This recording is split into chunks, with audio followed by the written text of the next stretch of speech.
Here are 5 tips to shoot great photos with your smartphone. Coming up.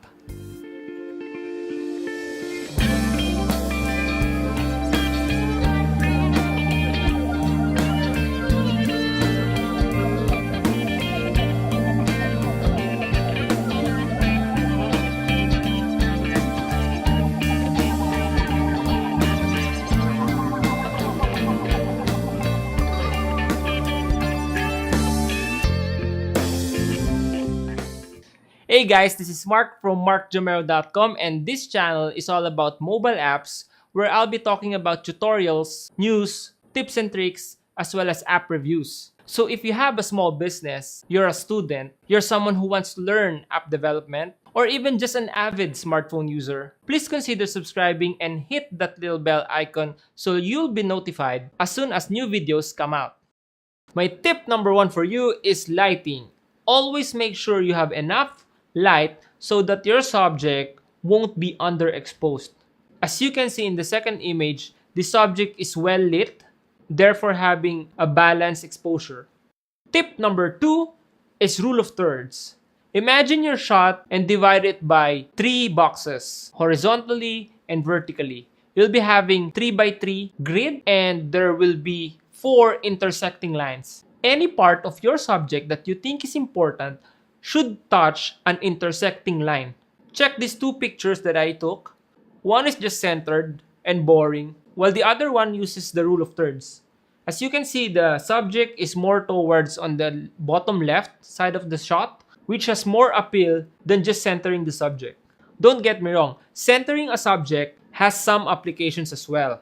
You can use it for maybe portrait shots.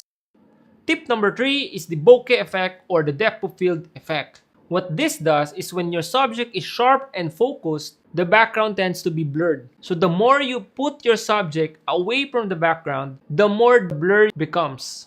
Usually, this is very good for portrait shots. Check out these 2 shots that I just captured. Although the background is blurred already, we can do something more about it. As you can see in this next shot, I took the subject further from the background. You can move your subject even further. Can you see the Swiss logo? It's now definitely more blurred than the first shot. Tip number 4 is rotation. This is more on the editing part of the image. What you're aiming here is that you look for reference lines, for example, the curtains, and align it with an axis. For example, you can line the table along x-axis or align the curtains along y-axis. Check out these 2 shots. The first shot hasn't been rotated while the other one has. And my last tip, tip number 5, is using unusual angles. Often, smartphone users tend to shoot their subject on level with their eye. Sadly, most of the time, these shots are boring. What I'm telling you is shoot your subject from different angles. For example, you need to shoot something from the ground.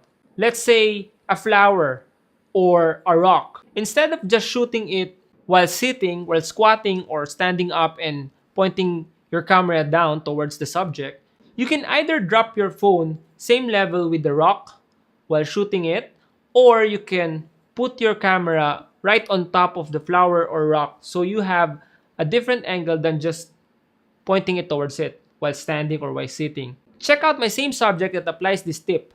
As you can see in this first picture, I shot this subject in a common angle. On this one, I position my smartphone just below the table so I can look up at my subject. With all the tips that I just told you, here's an image that applies all of them. There's a good lighting, rule of thirds is applied, there's a bokeh effect or the depth of field effect. I've rotated the image so that the curtain is lined up along y-axis, and lastly, I've shot it from an unusual angle. Now that you've learned 5 simple tricks to level up your smartphone shooting skills, go on and charge your phone, go outside or just stay in your house, find some subjects, and shoot something amazing.